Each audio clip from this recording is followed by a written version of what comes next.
নমস্কাৰ দুপৰীয়াৰ বাতৰিলৈ স্বাগতম ষ্টুডিঅ'ত মই হাৰংগপানী ভূঞা পাঠশালাৰ কেন্দ্ৰগুৰিত উত্তপ্ত পৰিস্থিতি এটা ডকাইতক আটক কৰি উত্তম মাধ্যম দিলে ৰাইজে আনহাতে পলায়ন কৰে চুৰ দুটাই সুকা মৰাণাস্ত্ৰলৈ বাইকেৰে ডকাইতি কৰিবলৈ অহা তিনিজনী এটা ডকাইতৰ দলক নিহা পাঠশালাৰ কেন্দ্ৰগুৰিত ৰাইজে আগচি ধৰে যদিও চুৰ দুটা পলাই যায় আৰু এটা চুৰক ৰাইজে উত্তম মাধ্যম দি আৰক্ষীক গতাই দিয়ে AS15KS7781 নম্বৰৰ বাইকেৰে অহা তিনিজনীয়া ডকাইতৰ দলটোৱে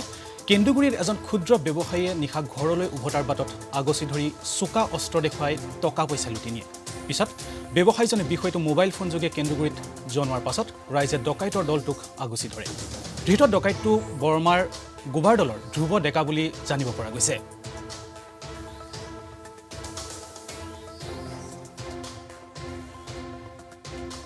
সমগ্ৰ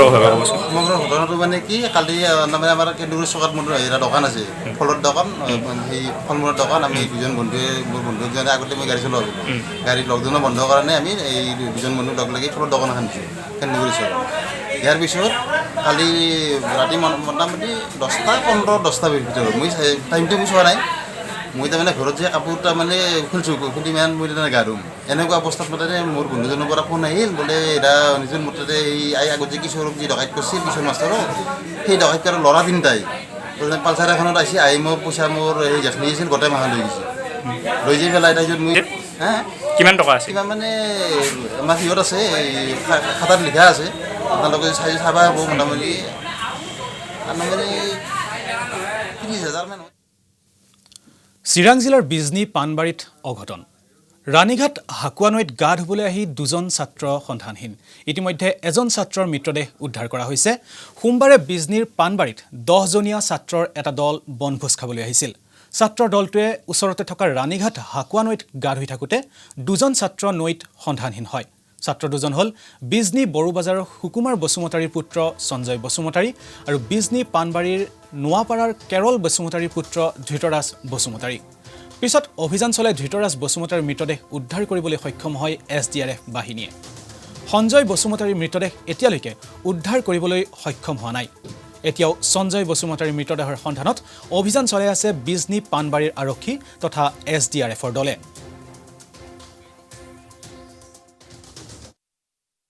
তো যোৱাকালি 11-12টামান বজাত পানবাৰীৰ কলেজৰ পৰা ল'ৰা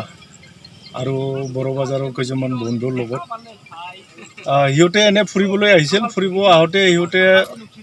তাতে অলপ তামচা ফূৰ্তি কৰি গাঁও ধুইছিল এই গাঁও ধোৱাত দুজন ল'ৰায়ে মানে পিছলি পৰি গ'ল আৰু পৰি যোৱাৰ পিছত সিহঁতে নদীত ভাহি গ'ল ভাহি যোৱাৰ পিছত সন্ধানহীন হৈ থাকিল সোমবাৰে নিশা ডুমডুমাত FCIৰ চাউল ভৰ্তি বাহনৰ চালক হেণ্ডিমেনক প্ৰহাৰ 3 যুৱকৰ তিনিচুকীয়াৰ পৰা অৰুণাচলৰ তেজুলৈ গৈ থকা ভাৰতীয় খাদ্য নিগমৰ চাউল ভৰ্তি বাহন ৰূপাই DC বৰা নাৰ্ছিং হোমৰ সমীপত ৰখাই থোৱাৰ সময়তে তিনিজন যুৱকে গাড়ীখনৰ চালকৰ লগতে হেণ্ডিমেনক আক্ৰমণ কৰি 1700 টকা লৈ যায় ইতিমধ্যে ডুমডুমা আৰক্ষী থানাত এজাহাৰ দাখিল কৰিছে ভুক্তভোগীয়ে ঘটনাৰ ওপৰত তদন্ত অব্যাহত ৰাখিছে আৰক্ষীয়ে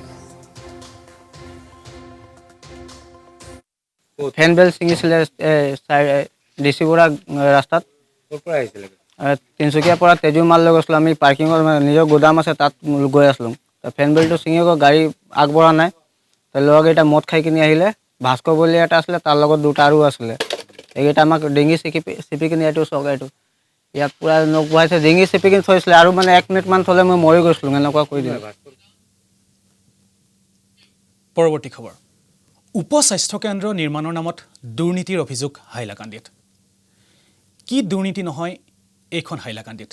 কেতিয়াবা যদি পথ নিৰ্মাণত দুৰ্নীতি আৰু কেতিয়াবা সংখ্যালঘু ছাত্ৰবৃত্তিৰ নামত দুৰ্নীতি আৰু এতিয়া দুৰ্নীতি পোহৰলৈ আহিছে উপ স্বাস্থ্য কেন্দ্ৰ নিৰ্মাণত আৰু এই দুৰ্নীতি সংঘটিত হৈছে হাইলাকান্দি জিলাৰ কঠলিচৰা সমষ্টিৰ ধামচৰা গাঁৱত বিগত কংগ্ৰেছ চৰকাৰৰ দিনতে এটা উপ স্বাস্থ্য কেন্দ্ৰ নিৰ্মাণ হৈছিল এইখন গাঁৱত কিন্তু বহুদিনৰ পৰা বিকল অৱস্থাত আছে এই উপ স্বাস্থ্য কেন্দ্ৰটো যাৰ বাবে MSDB প্ৰকল্পৰ পৰা এই অঞ্চলত এটা নতুন উপ স্বাস্থ্য কেন্দ্ৰ নিৰ্মাণৰ বাবে 11.50 লাখ টকা মুকলি কৰি দিছে চৰকাৰে কিন্তু নতুন উপ স্বাস্থ্য কেন্দ্ৰ নিৰ্মাণৰ পৰিৱৰ্তে পুৰণি উপ স্বাস্থ্য কেন্দ্ৰ মেৰামতি কৰি এই টকা আত্মসাতৰ অভিযোগ উত্থাপন হৈছে বিভাগীয় অভিযন্ত্ৰা আৰু বিধায়ক সুজামুদ্দিন লস্কৰৰ বিৰুদ্ধে।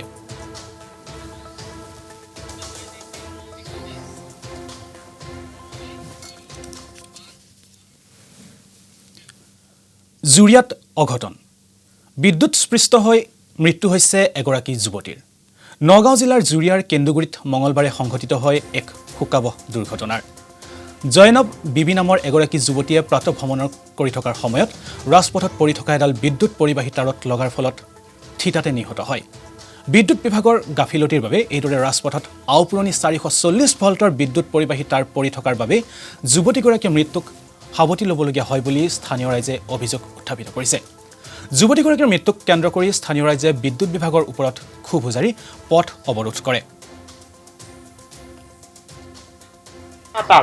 যাৰ হাতত মানে এইটো কণ্টেক্ট আছে সিহঁতক আমি বাৰ জনাই আছো যে এনেকা সিহঁতে খালি জইন দিয়ে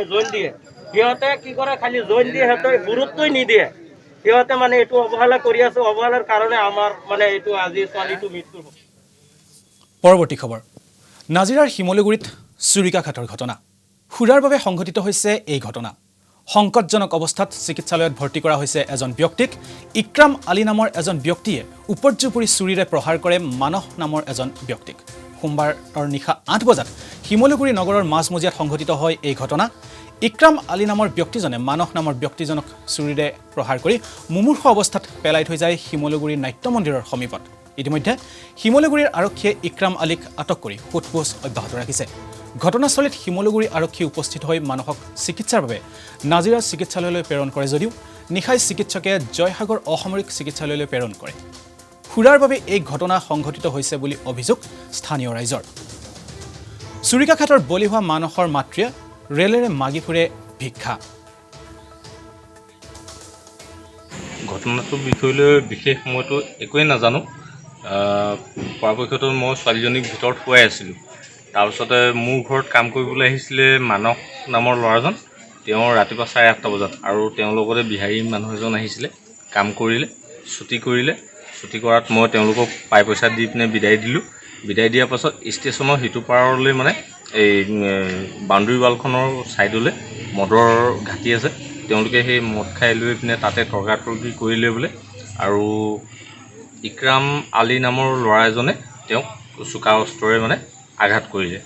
আৰু তেওঁ মৰা সন্দৰ্ভত মানে আঘাত কৰিলে নে কি কৰিলে নাজানো, কিন্তু কোৱা মতে মানে মানসেও বোলে তেওঁক বোলে এই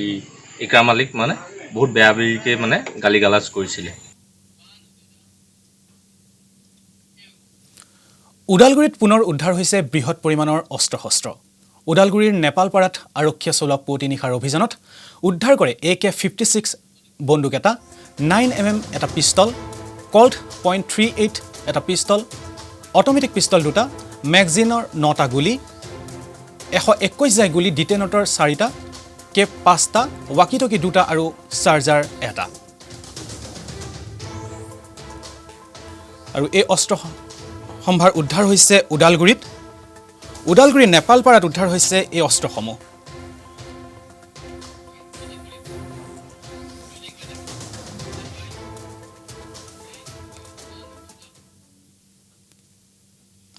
আৰু ইয়াৰ লগে লগে দুপৰীয়াৰ বাতৰিৰ পৰা মই সাৰংগ পানী ইমানতে বিদায় লৈছোঁ। নমস্কাৰ।